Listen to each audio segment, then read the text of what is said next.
marca-passos. Quando a gente pensa em marca-passo, a gente está falando daquele paciente que não respondeu à atropina, ou aquele paciente que não respondeu às drogas intravenosas como dopamina, adrenalina, ou aquele paciente que tem um grau de bloqueio tão alto que não faz sentido me arriscar utilizando de estratégias paliativas, de estratégias que não vão me dar um grau de segurança maior. Então, o marca-passo ele pode ser de vários tipos. A gente pode definir e diferenciar os marca-passos, por exemplo, por finalidade. Ele pode ser temporário ou ele pode ser definitivo. Temporário eu estou falando do transvenoso, estou falando do transcutâneo, falando do epicárdico. A gente pode dividir os marca-passos de forma geral em unipolares e bipolares, unicamerais, bicamerais, multicamerais, endocárdico, epicárdico, programável, não programável, multiprogramável. Então, existem vários tipos de marca-passos, mas a gente vai focar aqui no marca-passo temporário. Dos marca-passos provisórios, temporários, a gente tem 3 principais que podem sim estar no seu ambiente de trabalho e estar na sua rotina. O principal dele é o marca-passo transvenoso. Clássico, marca-passo transvenoso, marca-passo temporário. Esse marca-passo tem que estar disponível nas emergências cardiológicas, tem que estar disponível nas unidades de terapia intensivas cardiológicas. Ele é de extrema utilidade. Existem vários tipos de geradores, existem vários tipos de programação e a gente vai dar aí um overview, uma ideia geral desses marca-passos. Então a gente tem o marca-passo transvenoso, a gente tem o marca-passo provisório transcutâneo e a gente tem o marca-passo epicárdico provisório. O marca-passo epicárdico é aquele que no pós-operatório de uma cardíaca abriu o externo, está com o coração lá de frente. Eles vão deixar um fiozinho, geralmente é um fiozinho azul, que tem uma agulhinha que fica ali no epicárdio. Porque no pós-operatório de cardíaca, uma das complicações possíveis são bradiarritmias. E se esse paciente tem uma possibilidade de bradiarritmia, para que evite ter que passar um cateter central, reposicionar, você já deixa ali um fio que depois que passar do risco das bradiarritmias, é só você puxar e resolver o problema. Então, o marca-passo epicárdico lembra de cirurgia cardíaca, pós-operatório de cardíaca, quando o coração está lá de frente. A gente vai focar aqui na emergência. Marca-passo transvenoso e marca-passo transcutâneo. Gente, vamos começar pelo transvenoso, marca-passo temporário transvenoso, que traz tanta ansiedade para todos vocês. No marca-passo transvenoso, a gente tem a possibilidade de implantar via hemodinâmica. Sobe o paciente no hospital que tem hemodinâmica lá, mesmo que não tenha hemodinamicista, você pode ir na sala de hemodinâmica e implantar guiado, visualizando. Lá no INCOL, quando a gente era residente, muitas vezes à noite não tinha plantão de hemodinâmica, o paciente chegava com BAVT, a gente subia para a hemodinâmica e conseguia implantar esse marca-passo de uma forma mais segura, basicamente manipulando ali a mesa, deixando em um AP e avaliando o implante de forma adequada. Outra forma de você implantar é as cegas.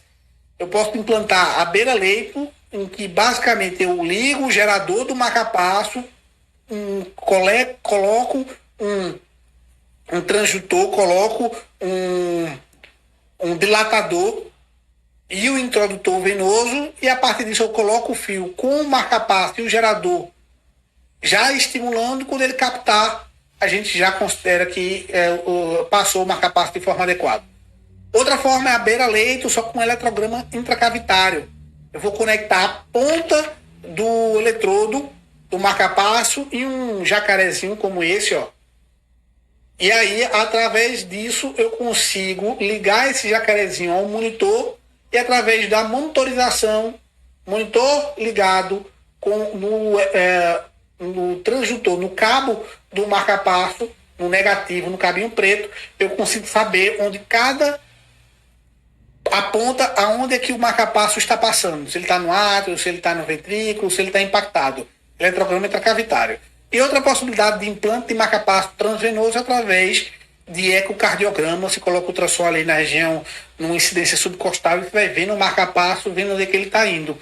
Muitas vezes, várias e várias vezes, eu já passei marca-passo com ultrassom e outras várias vezes eu utilizei ultrassom, parece muito com isso, para guiar a biópsia endomiocárdica. Então, é uma técnica extremamente relevante que acredito daqui a pouco tempo todo mundo obrigatoriamente vai ter que utilizar de forma bem hábil o ultrassom e o ecocardiograma, tanto no contexto de pronto-socorro como no contexto aí de terapia intensiva.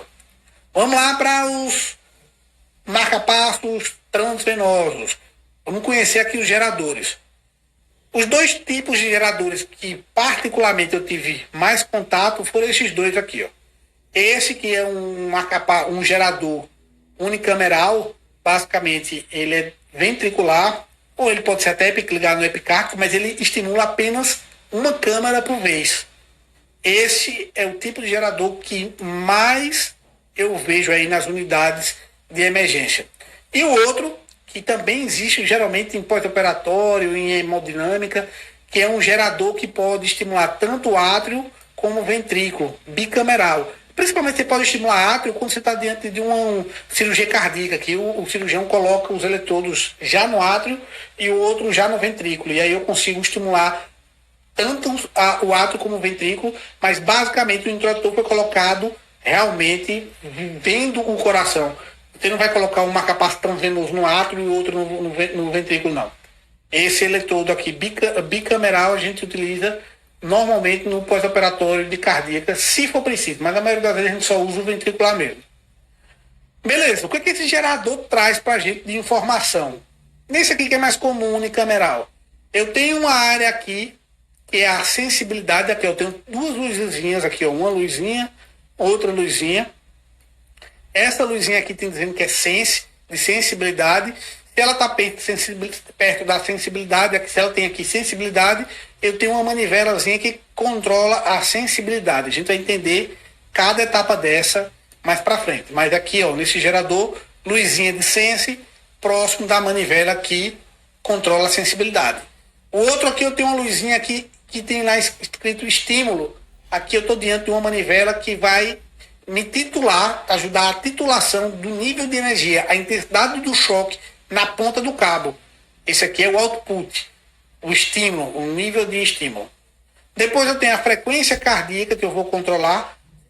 Aqui tem, geralmente eles começam de 30 até 180 e pode até mais quando eu dou um push aí, uma frequência mais alta.